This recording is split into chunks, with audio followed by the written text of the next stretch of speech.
everyone, and welcome to Black Spring with Autumn on this what I've called the Tearful Tuesday. Is it? Is it a Tearful Tuesday? We'll find out. As always, I thank you so much for tuning in, or if you're considering tuning in to this segment of Black Spring with Autumn, I really appreciate it. But before I do that, I would give a word of thanks to our patrons, subscribers, and of course the viewers like you. I'll be right back.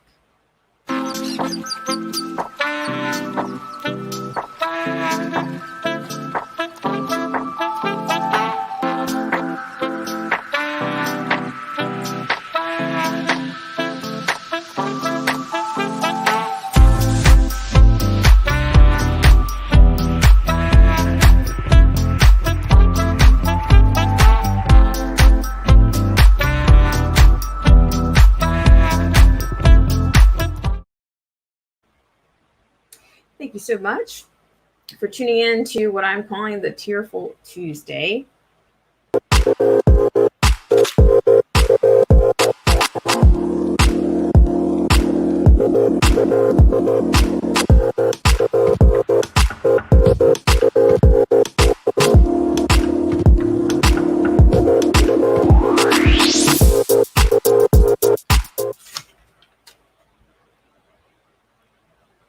All right. Thank you guys so much for tuning in on this segment of Black Spring with Autumn on the Tearful Tuesday. That is.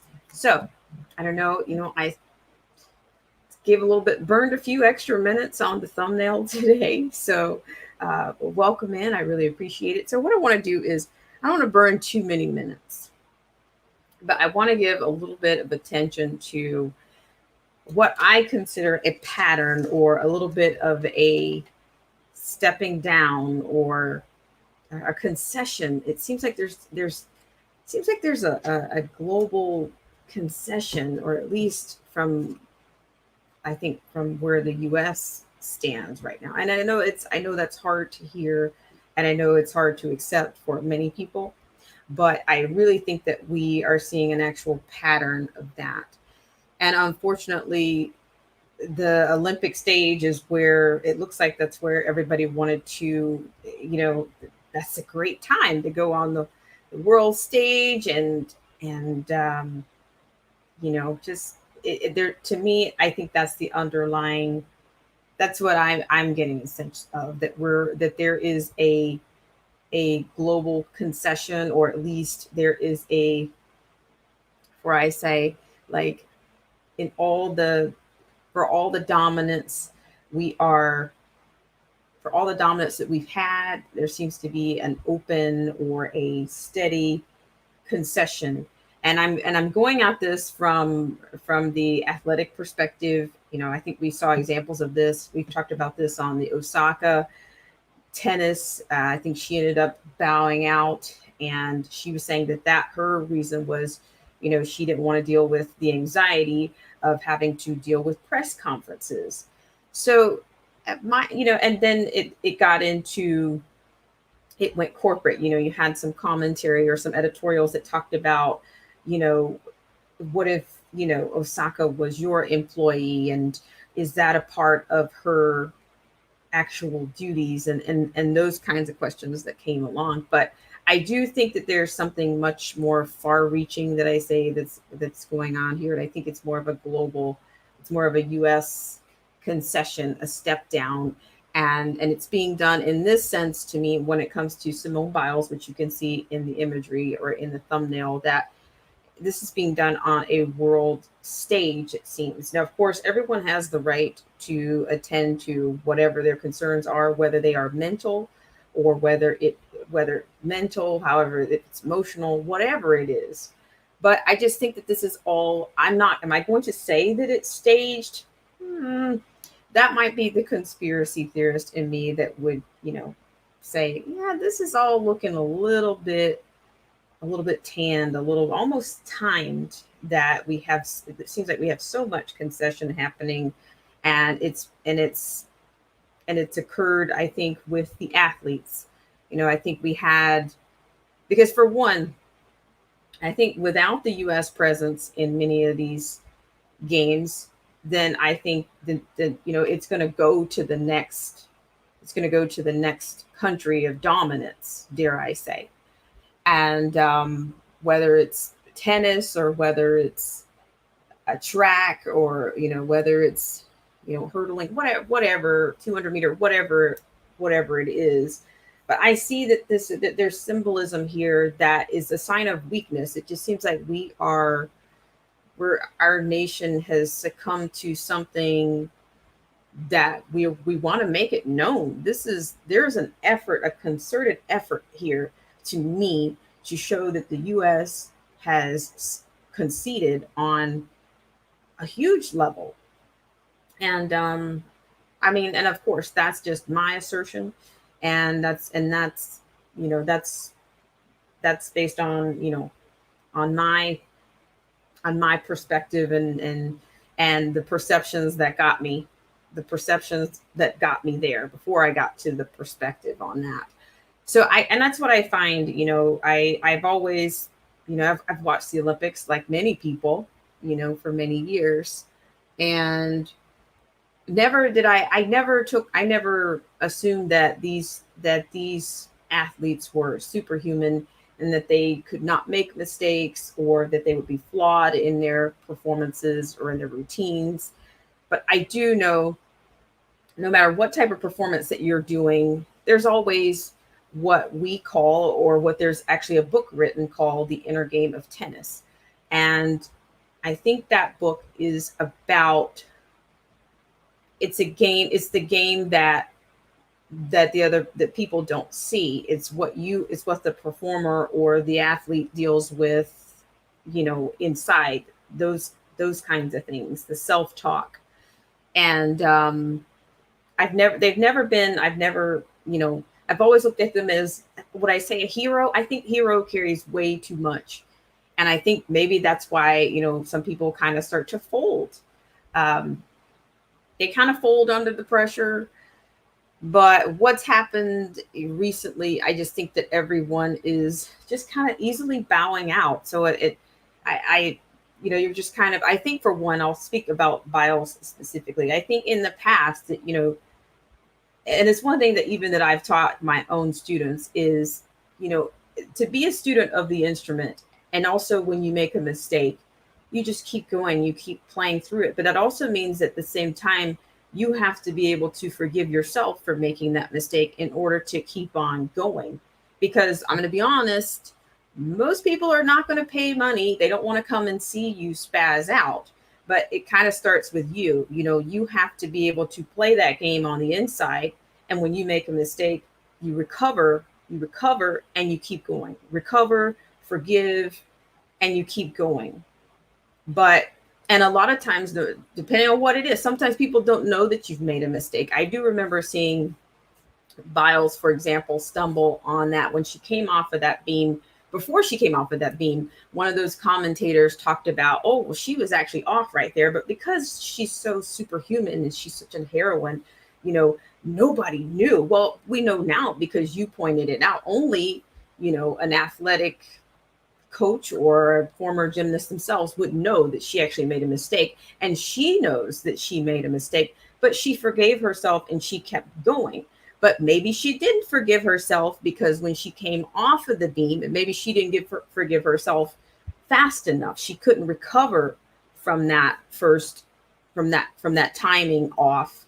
And so she kind of gave in to whatever that caused her to stumble off. I mean, I don't know if it was placement. I'm not a gymnast, but I followed it for many years. But to me, I think that's, even for her, it's uncharacteristic for her to just kind of step aside because, there was a mistake. And I believe had she not made a mistake, she would have continued. Yes, I do. So I'm not exactly buying everyone jumping on the mental health, or to me depreciating, what it means, or dare I say bastardizing what it means for someone to have a mental health issue, a legitimate mental health issue, and be struggling with that and trying to deal with it. So I just proceed with caution when you start putting these labels on people based on, those who are kind of already up here. Like, for example, I've talked about Osaka. Well, not many of us that can say, hey, I'll bail out of this multi-million dollar competition. yeah, I'll just pick up the next one in a month, or I'll pick up the next two. I'm a number 2 or 3. I have a number 2, number 3 world ranking. Yeah, I can miss that. I don't need that few $1,000,000. I'm good if I don't play that game. Not many of us are in that position. So, but I always say they tend to use the elite to set the tone or the stage for how they want to influence our lives, and those of us who probably actually have, we may not have the means or the time to attend to those disabilities that we may not have those resources. We don't have whether it's the money or whether it's the doctors, whatever it is. I don't see, to me, these people are not they don't live the lives that we live. So why are they using them to set the standards? Why are they using them as poster children? So I figure if we're all going to just kowtow and just bow out, then why even attend? Why even participate in the Olympics? I'm just saying, and I don't want to burn too many minutes on it, but I would like to share a comment that she made, and then I'm going to move us on to what's happening around the world. It seems to be that I have a specific comment about some things that are happening around the world. But thank you so much for tuning in, and it's Anarchy Television. Thank you so much, Anarchy Television, for coming in. I really appreciate it. And for those of you that are not sure whether or not you're coming in, I really appreciate you for considering coming into Black Spring with Autumn. So I'm going to share that really quickly with you. To me, this was her concession, but then I also saw a video. So I'm going to give you the concession, and then I'll tell you a little bit more about the video that I saw. Yeah. So thank you guys so much for tuning in on this segment of Black Spring with Autumn. I really appreciate it. Okay, so you may not have seen this, and this is our section that I've installed called Have You Seen This? This is a very brief one here. Once again, thank you so much for tuning in. All right, so this was the commentary that came out of Simone Biles. It says she was asked a question in which, what happened was this, we're surprised about your concession. And her response was, no, this is not injury based. She says, quote, no injury, thankfully. And that's why I took a step back, because I didn't want to do something silly out there and get injured, end quote, Biles said via Olympics.com. So you can track that source there.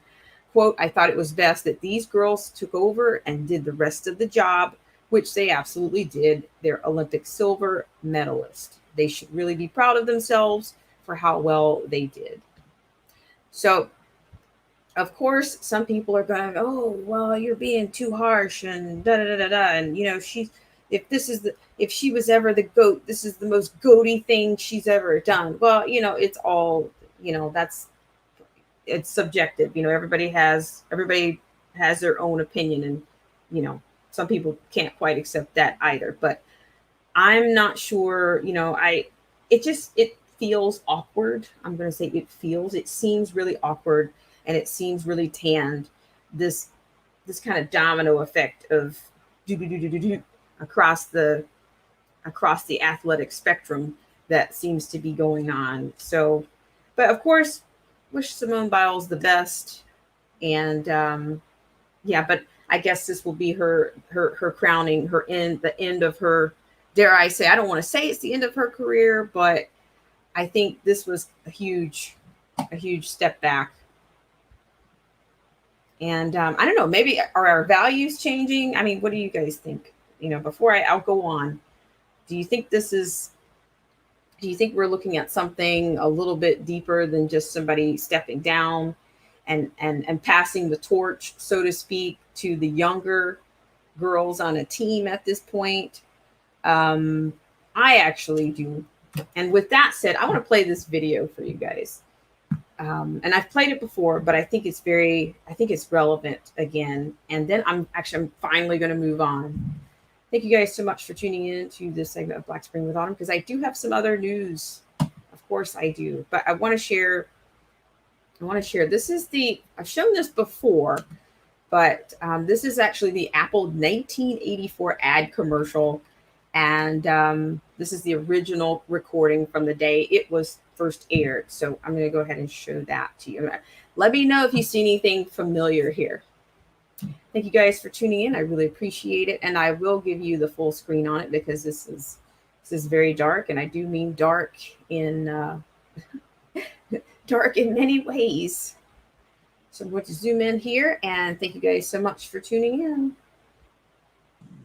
A day we celebrate the first glorious anniversary of the information purification.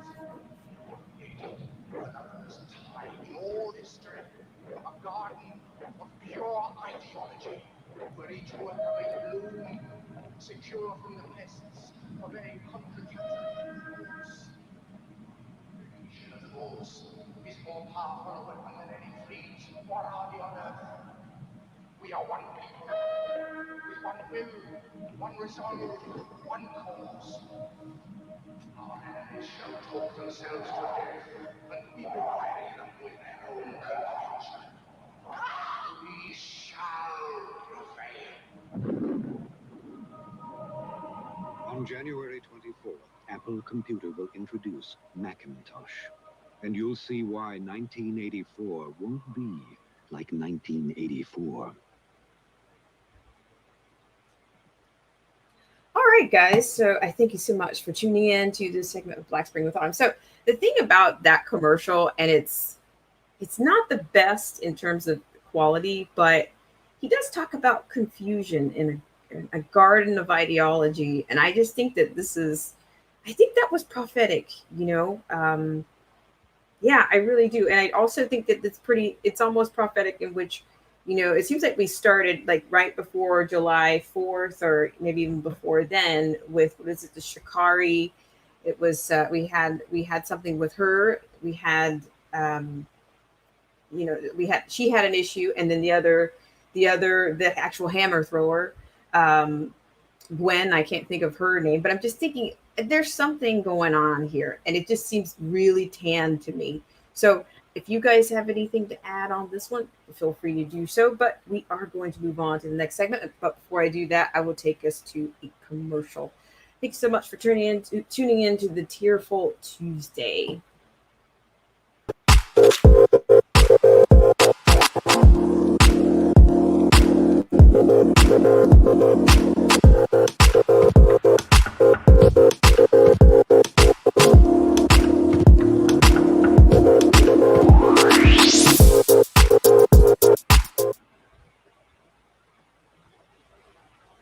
Thank you so much for tuning in, and I'll be right back, and we'll start our next segment.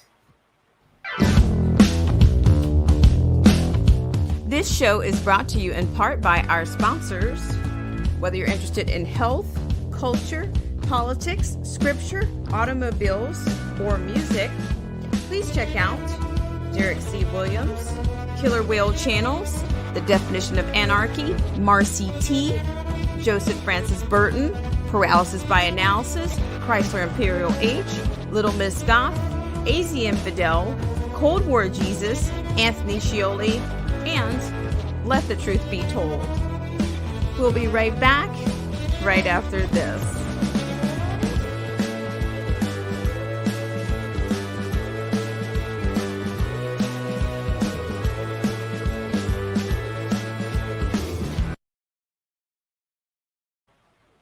All right, guys, thank you so much for tuning into this segment of Black Spring with Autumn. So I'm going to go ahead and move us on to the next segment. So, of course, it seems like I've been talking about Gavin Newsom, it seems like ad nauseum, but it looks like he has a new mandate in store, which is effective next week. So I'm going to be sharing that with you, but also we will be kind of looking across, the world a little bit to see that we have more leftists that are kind of taking some similar approaches. So yeah, you might find, you might find something that you recognize. Not sure. And even I have a quote from Prime Minister Naftali Bennett, and what he's using to address his people and his concerns. So thank you guys so much for tuning into this segment of Black Spring. But I'm going to read a couple comments before I get into that. Hello, Joseph Francis Burden. He says, have I ever read 1984, most terrifying novel I have ever read? I have not, but I guess I could be guilty of maybe reading some excerpts or kind of getting around it, but I have not. I have other Orwell books, but I haven't read that one. Thank you so much. And Angry Conservative is here. Thank you so much for tuning in. I really appreciate it. So we're going to move on, and we'll be some common denominators for you. So I'm going to share the next liner with you guys. Thank you guys so much for coming in on the 11th hour. I really appreciate it. So we're going to start with, of course, we're going to start with California to require proof of the CV mocktail for state and healthcare workers. Now, I'm telling you guys, there's just so much news out there that I just get a little bit conflicted before I think I have this whole thing planned out. And then, oh my gosh, this story is, and you could go on forever, but, can you handle it? Or why would you, do you want to? How much can you handle? How much can you take? Okay, so I'm going to share this one with you guys. So according to this, I'm not going to go into the president and I'm not going to go into this imagery here, but according to this is coming out of kcra.com, California to require a proof of mocktail for state and healthcare workers. The state employees and healthcare workers who aren't mocktail will have to undergo regular testing. Founder of the organization. Thanks for joining us. I'm sorry that this is kind of coming in no matter what. Good morning, dear. Okay, let's just do that. All right. Thank you guys so much. So according to this, Alameda County, California, as the CV-19 variant continues to drive a spike in cases, California on Monday announced that all state and healthcare workers will need to verify they've been mocktailed against the CV or undergo regular testing. If state and health workers continue to choose to remain unmocktailed, they will be subject to testing at least once a week, California health officials said in a call with reporters. Mocktails are not being mandated, but the state said it's encouraging local government and employers to adopt a similar mocktail verification protocol. The verification system applies to both public and private healthcare facilities. The new policy for state workers will take effect August 2nd, and testing will be phased in over, quote, the next few weeks, end quote. Governor Gavin Newsom's office said in a news release, the new policy for healthcare workers and congregate facilities will take effect August 9th, and healthcare facilities will have until August 23rd to come into full compliance. There are at least 238,000 state employees, according to the California Comptroller's Office, and at least 2 million healthcare workers in the public and private sectors. The news about the verification system comes as the Delta variant is now the dominant strain in the country. Sacramento Mayor Darrell Steinberg tweeted that he was in favor of similar mocktail nation or testing policy for California's capital city. Elsewhere, New York City Mayor Bill de Blasio announced that all municipal workers, including teachers and police officers, will be required to get mocktailed by mid-September or face weekly CV-19 testing. California's CV-19 positivity rate has been trending upward in recent weeks. The majority of the people testing positive of the virus are, wait for it, unmocktailed. Quote, we're at a point where individuals' choice not to get mocktail is impacting the rest of us in a profound and devastating and deadly way, end quote, Newsom said at a news conference Monday in Alameda County. He compared those who made the choice not to get mocktailed to others who put the public's safety at risk by drinking and driving. And he said he was, quote, exhausted, end quote, by the CV politicization and mocktail disinformation spread by some politicians and what he called, quote, the right-wing echo chamber, end quote. Several California counties have recommended that its mocktailed residents mask up indoors again because of the fast spread of the Delta variant. Those who are unmocktailed are still supposed to be wearing masks in indoor public spaces, and officials are urging those who are unmocktailed and face the greatest risk from the CV-19 to get the jab. Quote, mocktails are safe. They protect our family, those who truly can't get mocktailed, our children, and our economy. Mocktails are the way we end this pandemic, end quote, Newsom said in a prepared statement. More than 21 million Californians are considered fully mocktailed against the CV-19, according to the CA, which is the California Department of Public Health. Roughly 40 million people live in California, and the state has struggled to make significant progress in recent weeks on the mocktailation front. In California, the rising cases come against the political backdrop of an upcoming recall election against Newsom. He allowed the state to reopen on June 15th and has been hesitant to impose new statewide requirements on mask wearing or physical distancing. Voters will start receiving ballots in the mail in about 3 weeks, with Election Day scheduled for September 14th.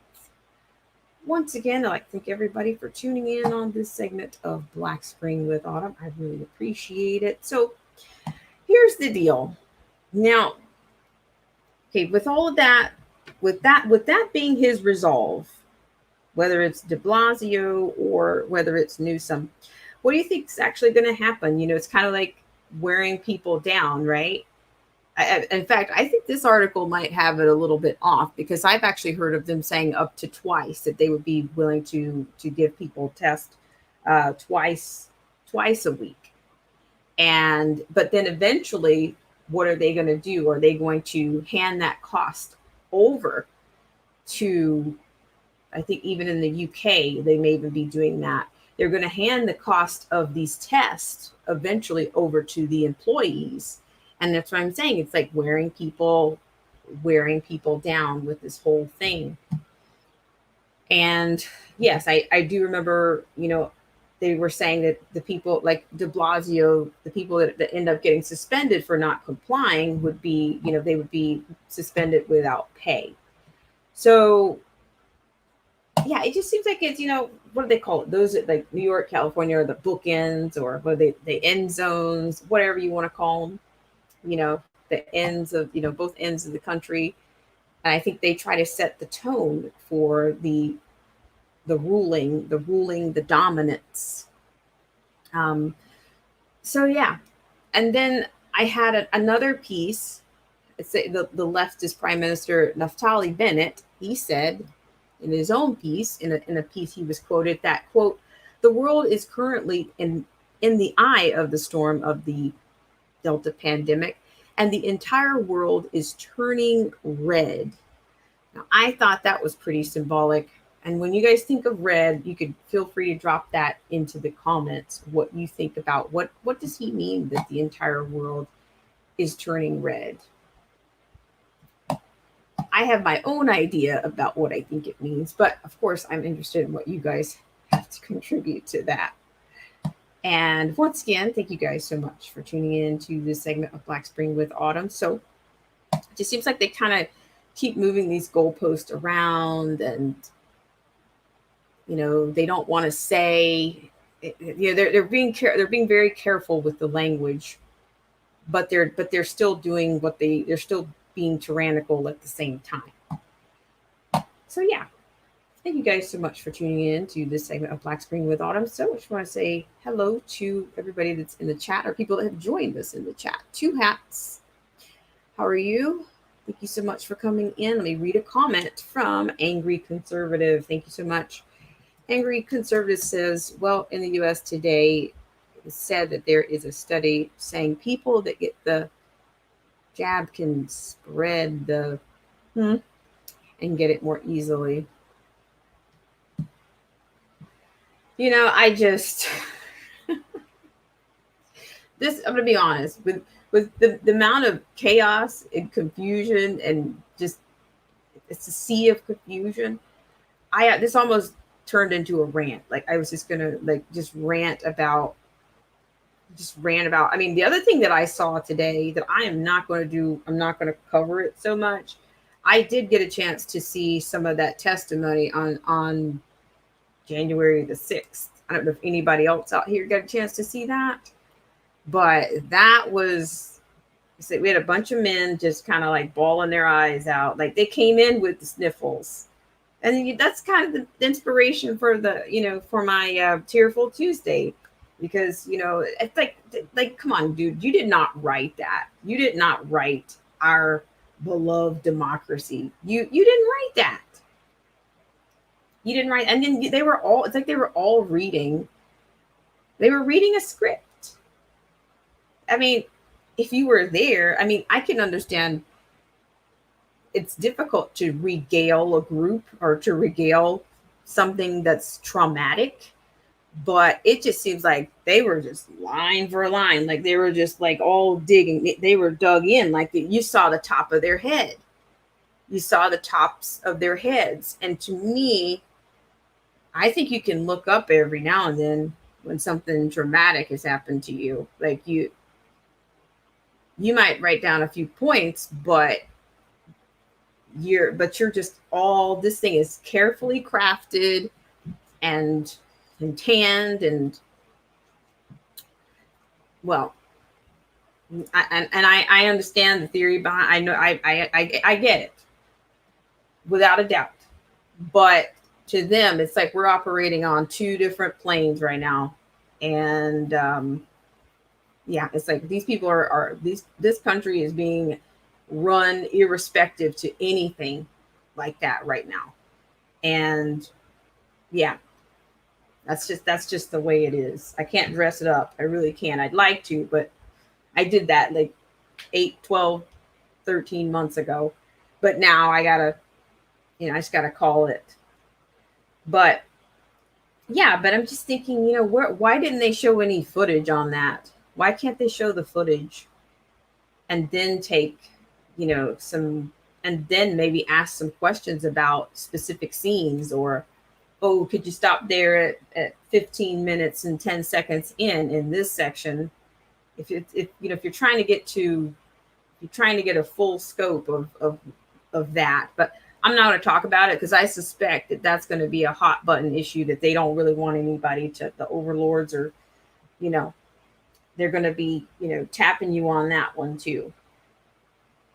So once again, I want to thank you guys so much for tuning in to this segment of Black Spring with Autumn. Yes, if you would like to, I have an email address at blackspringwithautumn@gmail.com. So you guys can feel free to send me anything you'd like there. I appreciate that, angry conservative. Yeah, so I'll plug that for you right now. Thanks so much for tuning in. Yes, it's like, I almost entitled this stream, "We're going to go there. Let's go there." Because there's just so much craziness going on. There's a lot of BS going on. And when I say let's go there, that's exactly what I'm talking about. A lot of BS. And yeah, I thought, yeah, it's just like there's a stench of weakness that's going on, a stench of cowardice that's going on. It's unprecedented, I have to say. And that's where I wanted to go. And I probably could go on for a long time on that. I probably could.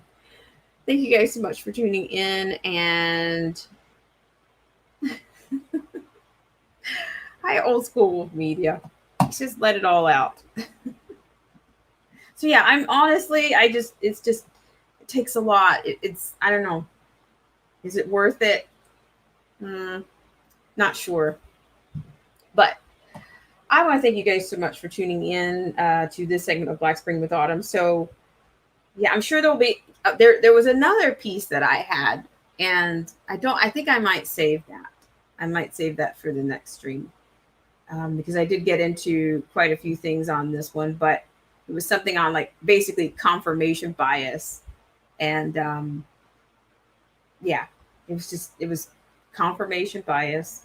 And yeah, I think anybody can conduct a study, and then they come back with and look for things that support what you already consider or you perceive to be true, or that supports your perception.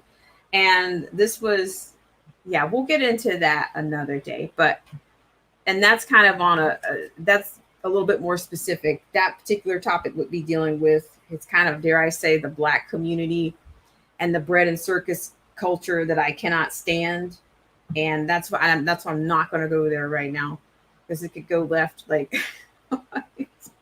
really quickly. But it's not just, it wouldn't just be specific to one community. I think many institutions have been distracted, and the bread and circus is what it just kind of takes over, and then that's where you end up.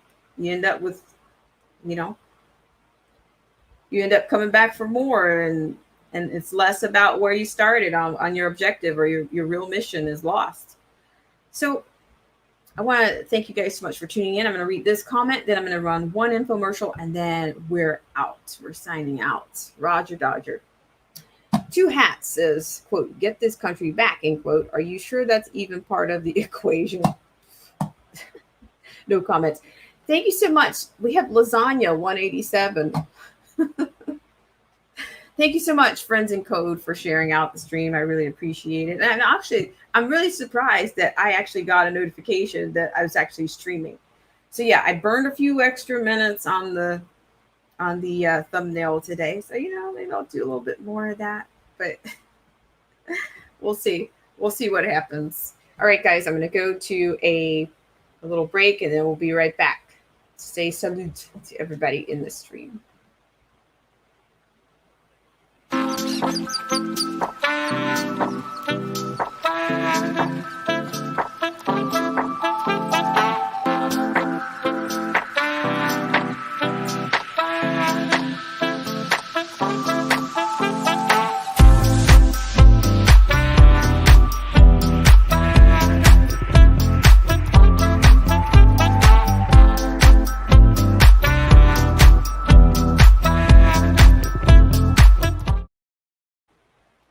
All right, thanks so much for joining me on the Tearful Tuesday. What's it? Tearful Testimonial Tuesday.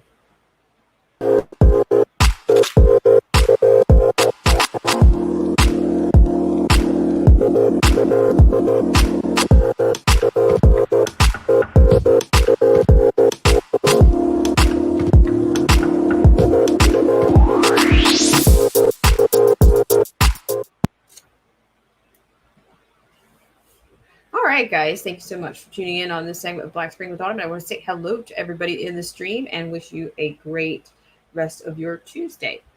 So thank you so much to Anarchy Television. I really appreciate it. And Joseph Francis Burden, thank you for all that you do to support the channel and for being around. Angry Conservative, thank you so much for coming in. Two Hats, thank you very much. And I have Old School Media. Thank you so much for coming in. I really appreciate it. It's nice to see you. And Lasagna 187. Thank you so much for coming in. I really appreciate it. And thank you so much, Friends in Code, for sharing out our stream today. So thank you for throwing caution to the wind with me today. And of course, look forward to seeing you guys on the next live stream, in the comment section, on a video, a moonlight stream, a reel under. Have you seen this? You name it. You guys have a great rest of your Tuesday/Wednesday.